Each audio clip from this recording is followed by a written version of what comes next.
The file they gave me before we transitioned into V3 space was 47 pages long. Most of it was trajectory data, fuel state summaries, hull readiness reports for 1,080 warships. The last 3 pages were a transcript.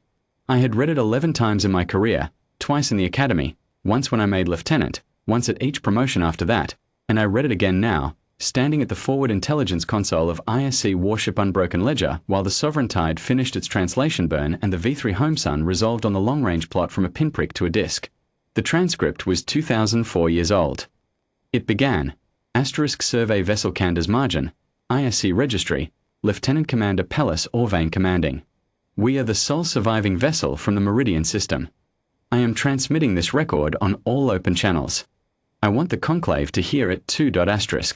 Then it described what Orvane had seen. The Vaethari Conclave had burned the Meridian Academy on the 14th day of the 3rd month of a year humans no longer used a name for. The Academy sat on a temperate moon in the Meridian system, 3 weeks transit from Earth at the speeds of that era. It housed 2,200 cadets and instructors, the second class ever to train under the newly formed Interstellar Cooperative, children mostly, the oldest instructors barely 50. They had been there 8 months. They had no weapons. The installation had a single defensive array rated for debris deflection, not combat. The V3 sent 6 vessels. Not warships, administrative cruisers, the kind the Conclave used for what they called boundary enforcement. They did not hail the Academy. They did not transmit a warning. The Conclave's own record, recovered 2 centuries later from their archival system during the period of open exchange that preceded the Sovereign Tide, described the action in 4 words. Demonstration of administrative authority. 2,200 people. Orvane's Candace Margin had been on the far side of the moon conducting a geological survey. The administrative cruisers had not seen her, or had not considered a survey vessel worth noticing. She was small. She ran cold. She watched from behind a ridge of basalt and volcanic ice while the Conclave's vessels methodically reduced the Academy to a slag field, and when they were gone, Orvane brought her ship out and transmitted for 14 hours straight, everything her sensors had recorded, on every channel she could reach. At the end of the 14 hours she said, *, we will remember this. However long it takes. We will come. *. Then she signed her name, her rank, her registry number, and the timestamp. That was the last 3 pages. Fleet is in position, Commander Sarel Vaughan said from the operations console to my left. He was 43, half my age, and he said it the way you say a thing you have rehearsed 1,000 times and are finally saying for real. Steady. No tremor in it. Confirm formation integrity, I said. Integrity confirmed. All 1,080 hulls accounted for. Sovereign Tide is at full operational readiness. I folded the transcript and put it in my breast pocket. I had printed it on paper, actual fiber paper, not a pad, because the archivist who had briefed me when I was assigned to this mission had done the same, and the archivist before her, and the archivist before him. The paper was a tradition now. I did not know who had started it. Open a channel to the V3 Conclave Governance Relay, I said. Standard hail, standard frequency. Let them see us on their scopes first. Vaughan looked at me. They've certainly seen us already, sir. I know. Give them a moment to understand what they're seeing. He gave them 4 minutes. In those 4 minutes, the V3 Home System Defense Network would have resolved 1,080 ISC warships, not survey vessels, not transports, not the polite diplomatic frigates the Conclave had grown accustomed to seeing at their border. Warships. Heavy hulls, assault carriers, 2 dedicated siege platforms, destroyer screens, the full weight of 2,000 years of construction, crewed by people who had trained for precisely this approach, this system, this moment. I watched the defense network response on the tactical display. The V3 perimeter stations lit up one by one, running their own counts, their own assessments. 2 minutes in, the first emergency channel opened inside V3 space, their stations talking to each other, not to us, scrambling to process what the scopes were showing them. At 4 minutes, I nodded to Vaughan. Channel. The Conclave's duty officer answered in 11 seconds. A young face by V3 standards, silver-fringed, the wide dark eyes of their administrative caste. Behind him I could see others moving, urgent, voices just out of the channel's audio pickup.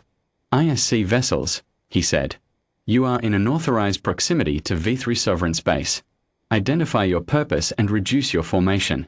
This is... My name is Commodore Davin Reese, ISC Fleet Intelligence, commanding the Sovereign Tide. I kept my voice level.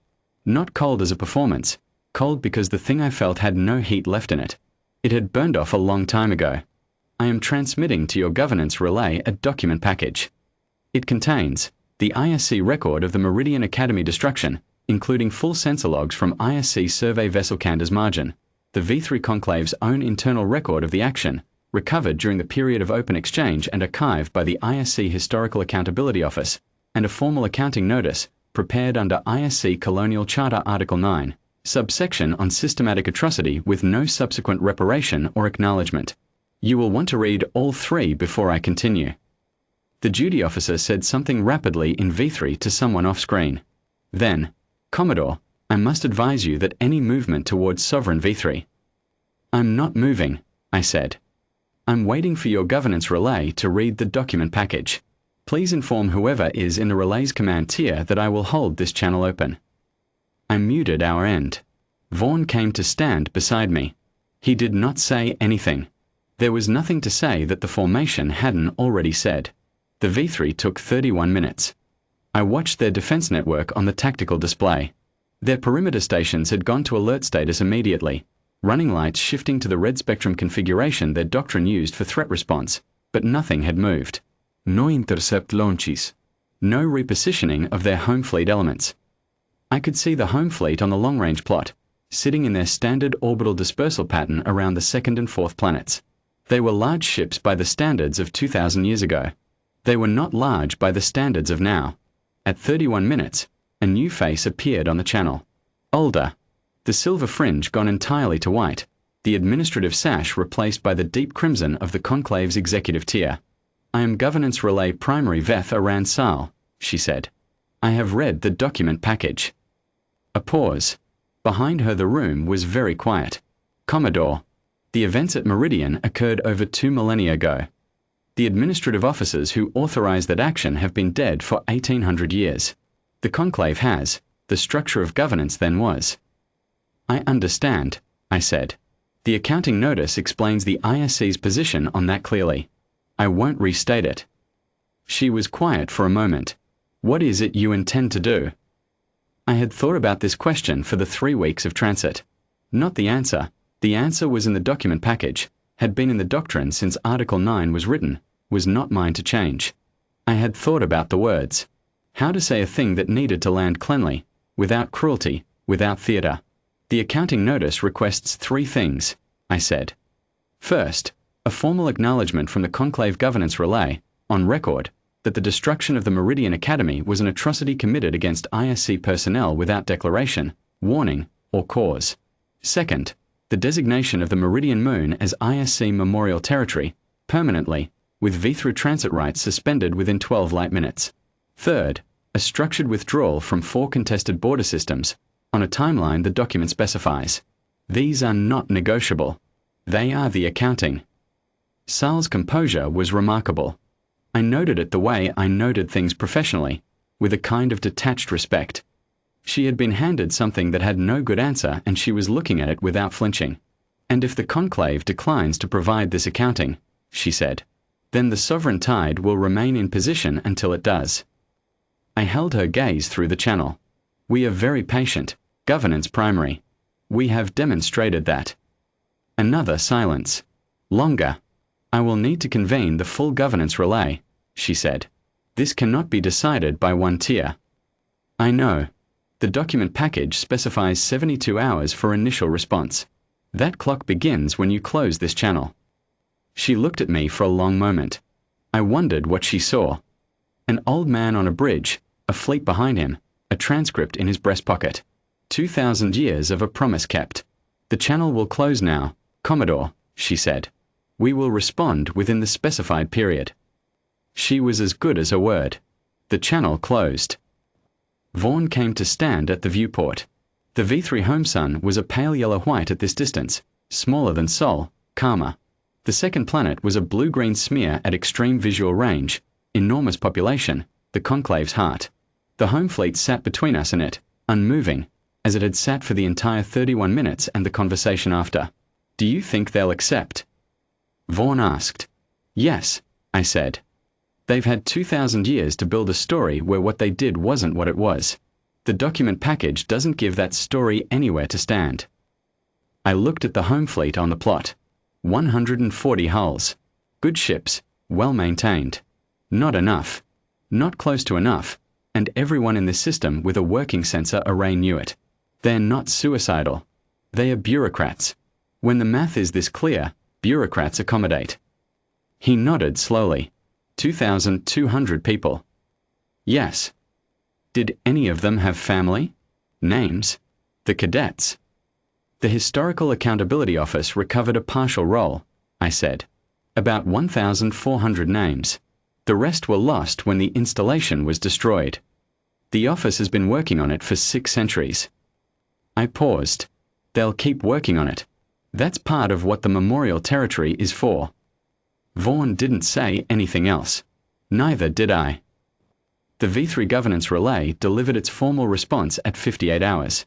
Full acknowledgement. Memorial territory designation accepted. Border system withdrawal timeline accepted. 5 years, phased, with ISC verification rights at each stage. The document was signed by 11 members of the relay's executive tier, Sal's name at the top. I read it twice.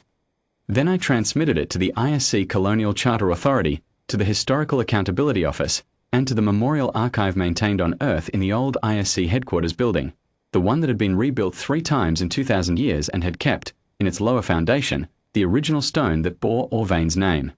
I did not feel satisfaction. I had expected to, and I did not. What I felt was closer to completion, the way you feel when you have carried something a very long way and finally set it down in the right place. We held position for another 6 hours while the transmission confirmations came back. Then I gave the order and the Sovereign Tide began its withdrawal burn, 1,080 hulls peeling back from the V3 home system in the same formation they had arrived in. Clean. Orderly. No ceremony. I stayed at the forward console until the V3 home sun was a point of light again, indistinguishable from the stars around it. The transcript was still in my breast pocket. I thought about Orvain, 30-some years old, probably, a survey lieutenant commander with a geological mission and a cold ship and 14 hours of open channel. Transmitting into the dark with no certainty anyone was listening, signing her name at the end the way you sign a legal document, the way you sign something that is meant to hold. It held. That was all she had asked of us. That it hold. It did.